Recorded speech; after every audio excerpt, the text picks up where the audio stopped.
지난번 동영상에 어떤 분이 댓글을 달아주셨는데 내 자신을 사랑하는 방법에 대한 책을 추천해 달라고 그렇게 말씀을 하셨었어요. 어떤 책을 추천을 해드릴까 이걸 되게 고민을 했었어요. 근데 제가 웬다이어를 되게 좋아하거든요. 그 영적인 멘토로 되게 유명하신 분인데 이분의 그 인생에 대한 그거를 기술한 책들이 저랑 그 에너지가 맞더라고요. 그래서 제가 웬다이어님의 책을 추천을 해드렸어요. 세계적으로 존경받는 심리학자예요. 이 웬다이어님이 예전에 아버지가 안 계셨는데 혼자서 막 위탁가정이나 보육원 이런 데서 10년 이상 자랐대요. 그런데 어릴 때 동네에 막 이렇게 눈이 내리면 새벽 5시에 일어나서 그 동네 흰눈을 다 쓸고 다녔대요. 동네 주민들이 이렇게 동전을 주면서 돈으로 생활을 하고 그러셨대요. 제가 웬다이어님이 쓴 책 중에 좋아하는 게 3개가 있는데,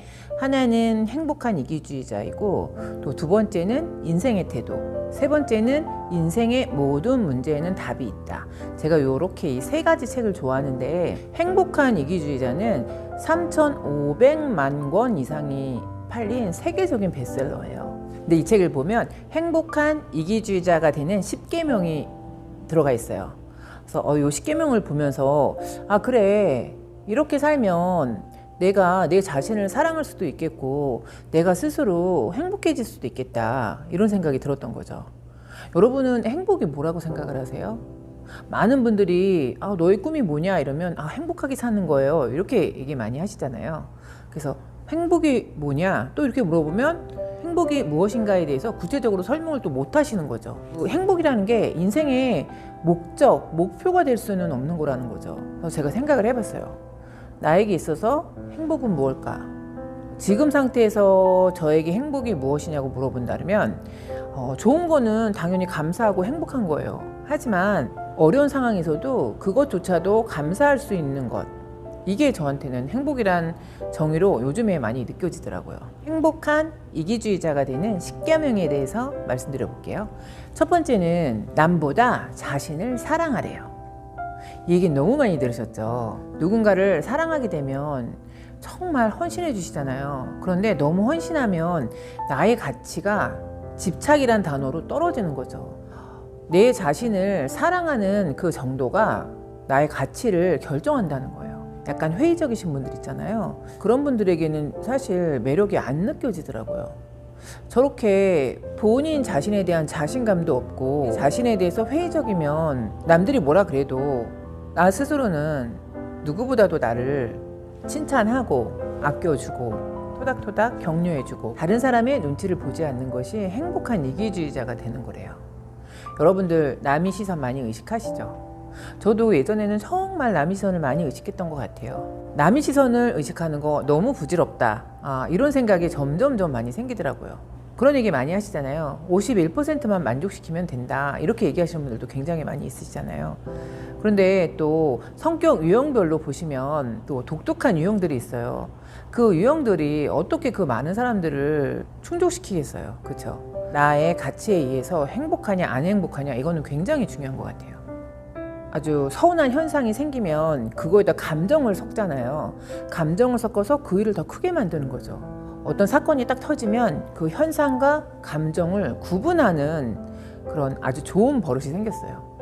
예전에는 그 현상과 감정을 같이 묶어서 생각을 했어요. 그래서 저거는 기분 나쁜 거고 저건 서운한 거야, 이렇게 한꺼번에 묶어서 생각을 했는데, 이 현상과 감정을 분리해 보니까 세상에 그렇게 화낼 일이 많지 않더라고요.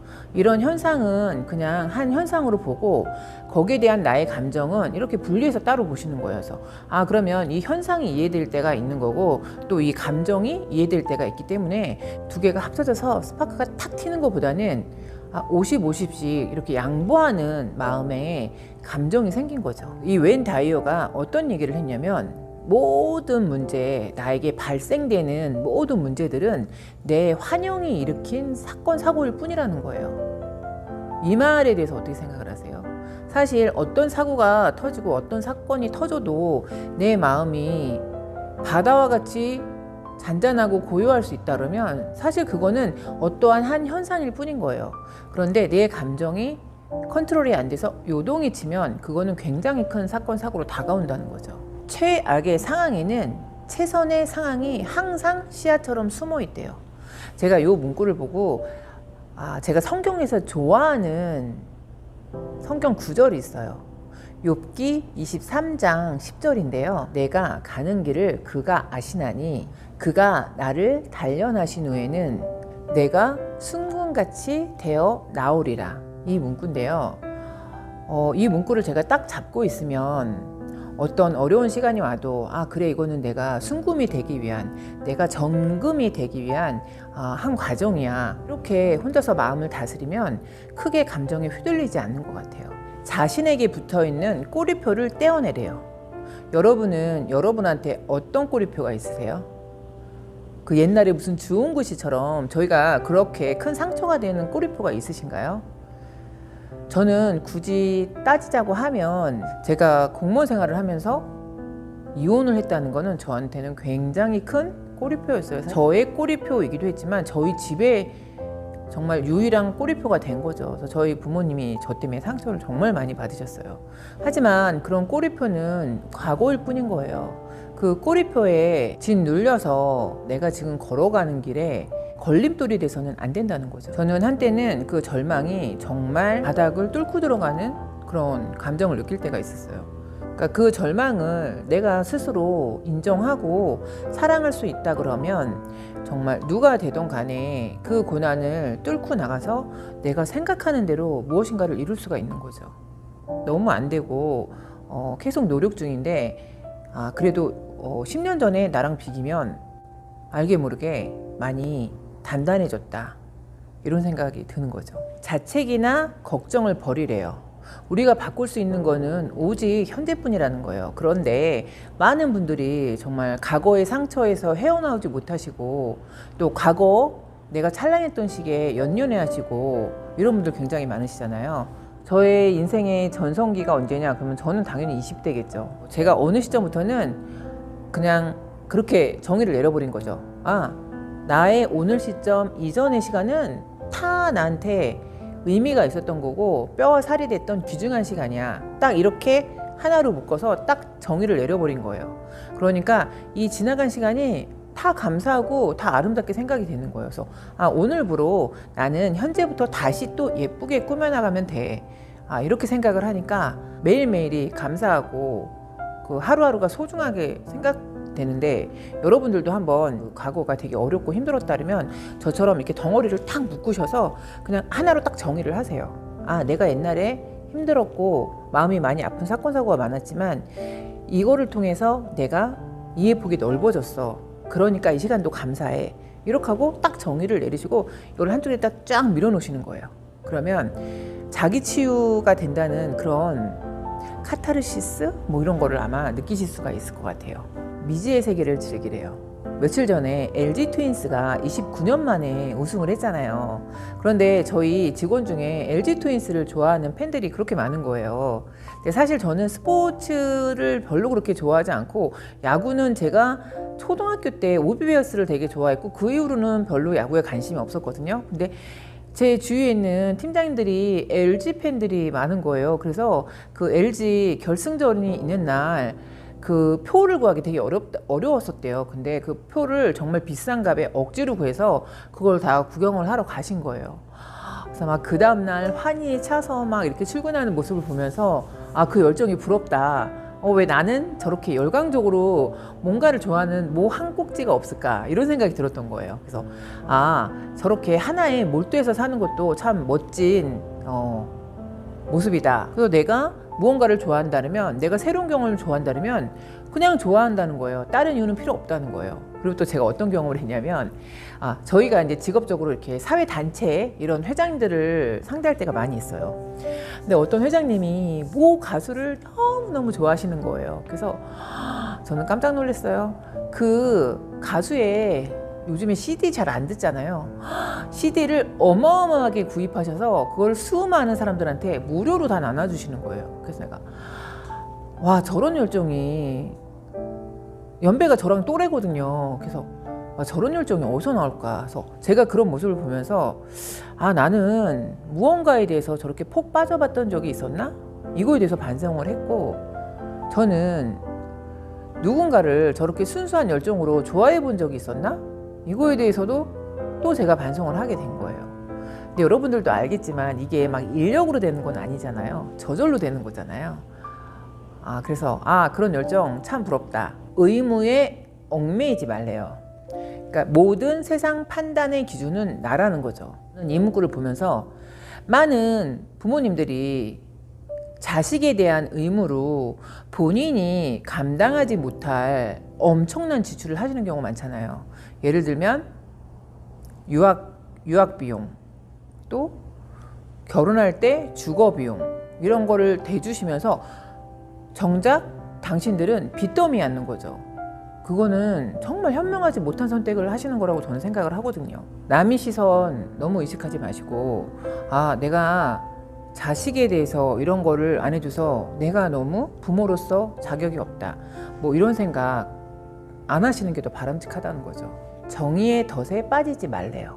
많은 사람들이 나만이 정의롭다고 생각하시는 분들 굉장히 많으시잖아요. 그리고 정의라는 이름으로 남을 재단한다고 표현하는 게 맞을 것 같아요. 그럼 정작 그것이 정의냐? 그거에 대해서는 본인도 자신감도 없고 확신도 없는 거죠. 세상의 기준을 정의라는 이름으로 함부로 재단하지 말라는 거죠. 다른 사람과 나를 비교하지 말라는 거예요. 어떤 분들은 그 종교적인 신념이 달라서 막 서로 부닥치시는 분들 있잖아요. 근데 이 웬다이어가 했던 생각하고 저하고 정말 일치하는 게 뭐냐면, 저는 물론 기독교예요. 그런데 저는 사실은 그 모든 종교는 결국엔 연결돼 있다고 믿거든요. 그런데 이 웬다이어도 모든 종교가 한쪽을 바라보고 있다는 거예요. 그래서 보면은 결국에는 그 바라보는 관점들이 다 한 곳을 향하고 있다는 거죠. 저도 이 얘기에 되게 동감을 해요. 어떤 마음의 상처를 입었어도 치유하지 못할 상처는 없다는 거죠. 그러니까 스스로 평화를 선택하기만 하면 된다는 거죠. 내가 마음에서 요동쳐서 그거를 상처라고 인식을 하면 마음의 평화는 오지 않는다는 거죠. 결코 뒤로 미루지 말라는 거예요. 현재를 살고 바로 행동으로 옮기라는 거예요. 저랑 같이 근무하던 어떤 팀장님이 있었는데 저보다 나이가 3살이 많았어요.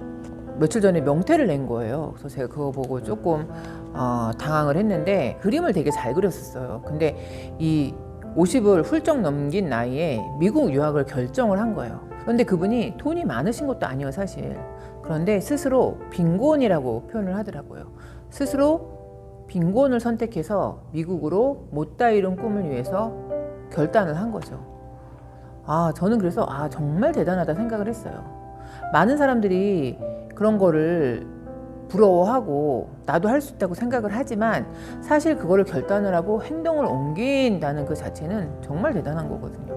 과연 세상에 그렇게 할 수 있는 사람이 몇 명이나 될까요? 다른 사람에게 의지하지 말자. 저는 이 얘기 정말 저희 세대, 저희 연령에 되게 필요한 얘기라고 생각을 해요. 저희가 나이, 직업, 재산, 학벌, 인맥 이런 거를 다 뺀다 하면 여러분을 누구라고 설명을 하실 수가 있겠어요? 나를 설명해 주던 많은 백그라운드들이 있잖아요. 그 백그라운드를 싹 빼내면 나는 누구일까요? 여러분, 그거에 대해서 나를 설명할 자신이 있으신가요? 화에 휩쓸리지 말자는 거예요. 결국 화로 인해서 생긴 스트레스는 나 스스로한테 화살을 보낸다는 거죠. 사람을 어떤 기준으로 보냐면, 그 사람이 정말 화났을 때 그 사람이 어떻게 대처하나, 저는 이거 굉장히 중요하다고 봅니다.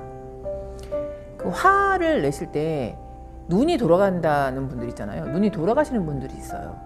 그거는 정말 저는 분노 조절 장애라고 보거든요. 제가 그 아는 동생이 있는데, 그 동생이 오래 사귀던 남자친구랑 헤어졌다는 거예요. 그래서 제가 왜 헤어졌냐고 물어봤어요. 그런데 평소에는 되게 잘 맞고 되게 좋았다는 거예요. 그런데 한 번 싸움이 된 적이 있었는데 정말 눈에서 살기가 나오고 자기를 죽일 것 같은 액션을 취했다는 거예요. 그래서 헤어졌다는 거예요. 그래서 제가 잘 헤어졌다 그랬어요. 왜냐, 연애할 때 벌써 그 살기와 그 위협적인 액션을 한다 그러면 결혼 생활에서는 너무 뻔한 거거든요. 그래서 아, 정말 사랑할 자격이 없는 사람들이 너무 많구나 이런 생각을 또 했던 거죠. 저는 개인주의는